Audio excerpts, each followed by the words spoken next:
today we're tackling meat. An estimated 10 million Americans have gone vegan. We calculated how much saturated fat you eat in a typical week, and it was 2.5 pounds. That amount. You got a way of making a point, you know that? In fact, you have the heart of an 85-year-old. Is it reversible? Yes. Because one of the things that a plant-based diet does that's not generally known, we can cure heart disease now. Between 10 and 50 bacterium are enough to have killed these children. Thousands of them would fit on the head of a pin. You can't see it, you can't taste it, you can't smell it. Kevin contracted E. coli 0157H7 and developed hemolytic uremic syndrome, and basically went from being a perfectly healthy, beautiful child to being dead in 12 days. She died within 6 days of getting sick. Dr. Campbell, you believe that even if animal-based proteins, meat, dairy, etc., are free from contamination, you don't think people should eat them? No, I don't. I think the closer we get to a plant-based diet, I should say a whole foods plant-based diet, the healthier we're going to be for all of us. I mean, we still present it as the product of small farmers. And by and large, our food is produced by large corporations in a way that most people have no idea. They're fed food that makes them sick, so they need antibiotics. And the food they're fed leads to the development of E. coli 0157 in their gut, and that is obviously a lethal microbe. So we're eating sick animals. By and large, we're eating sick animals. Right. Let me get a quick call in. Ocala, Florida. Hello. Yes, hello, Larry. Go ahead. How are you? What's the question? Question is, isn't the leading source of E. coli over the last 5 years been through agriculture, leafy vegetables, red peppers, and even peanut butter? Is that true, Nancy? There have been some studies that have reported outbreaks, and there have been some recalls with regards to E. coli contamination of lettuce and vegetables, and yes, even peanut butter. Well, Nancy, though, surely you know that the CDC has said all of those, the primary source was animal agriculture. It may be true that the vehicle was spinach, but if we're wondering where E. coli, and we know where E. coli comes from, right? It comes from poop. It's not coming from the spinach. It's all coming from runoff from factory farms. I wouldn't argue with that. I would say that, again, that's pretty much outside of the realm of my expertise and why I'm here. And some of the larger meat processors and grinders in this country are unconscionable and border on the criminal. The thing that's really important that Anthony said is that there's a certain kind of meat, which is produced on factory farms, that is in every single way unconscionable. It's unconscionable to feed to our children because of the health. It's unconscionable because it's the single worst thing we can do to the environment by a long shot. And it's unconscionable because of what we're doing to animals who are raised on factory farms. What Anthony didn't say, and I wish he had, is that 99%, upwards of 99% of the animals that are raised for meat in this country come from factory farms.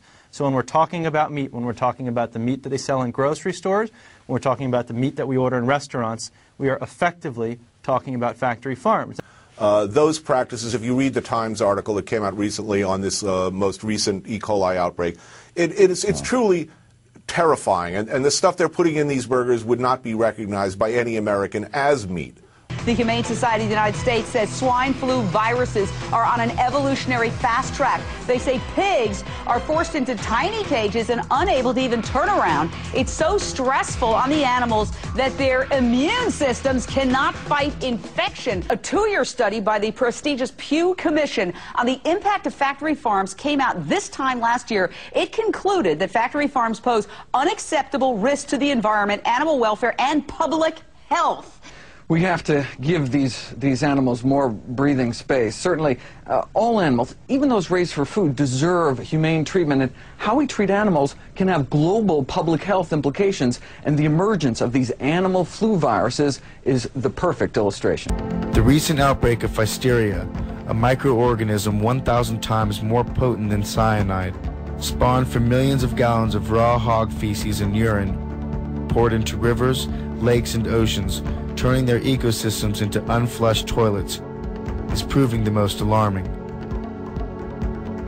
Threatening sea life and humans alike, Pfiesteria has killed over 1 billion fish, the Southeast's largest fish kill on record.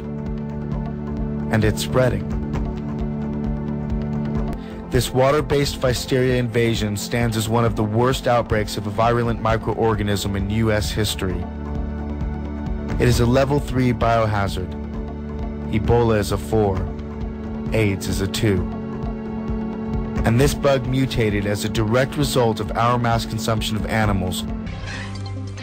Type 2 diabetes is the leading cause of heart disease and stroke in this country, and being diagnosed can feel like a life sentence. But a Houston cardiologist says you can reverse type 2 diabetes and heart disease if you're willing to make some dramatic changes. Health Watch reporter Beth Gallup has the story. Get rid of insulin, control blood sugar, minimize medication in just a few days. Sound too good to be true? Rosalie Isles did it. She was hospitalized, overweight, suffering from hypertension and high blood pressure when she met Dr. Baxter Montgomery, and he immediately put her on a special diet. But 3 days after I went on this diet, I was taken off the insulin. I had been on insulin since 1987. I no longer take insulin.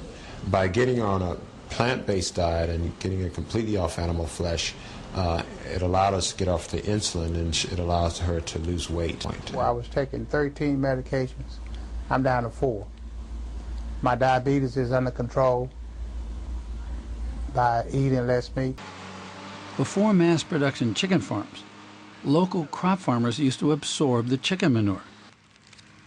Now there's way too much for them to absorb. Agriculture is by far the largest source of pollution to the Chesapeake Bay, and it is arguably the single biggest source of pollution to all of the waters in the country.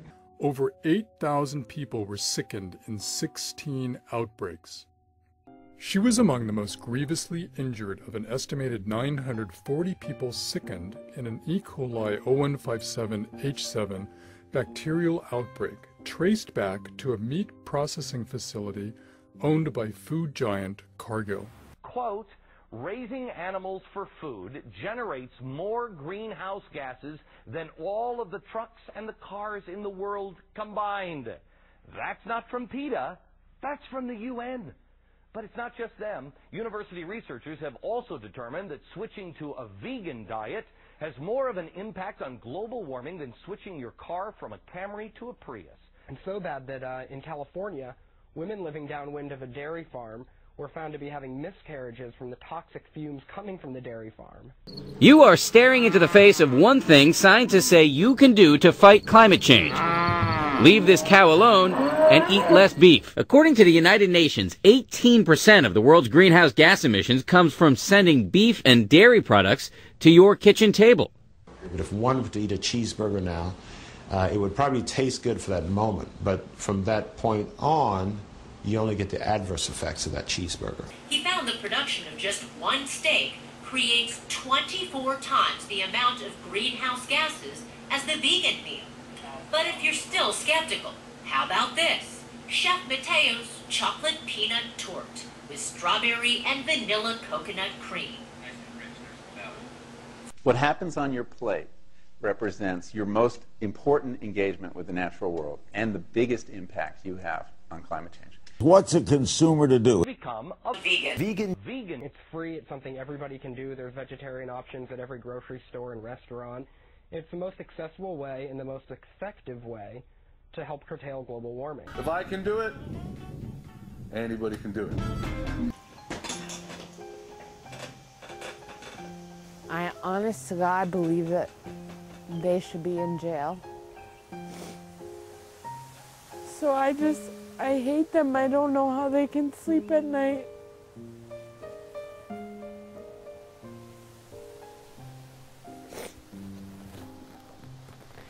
I ask myself every day, why me? And why from a hamburger?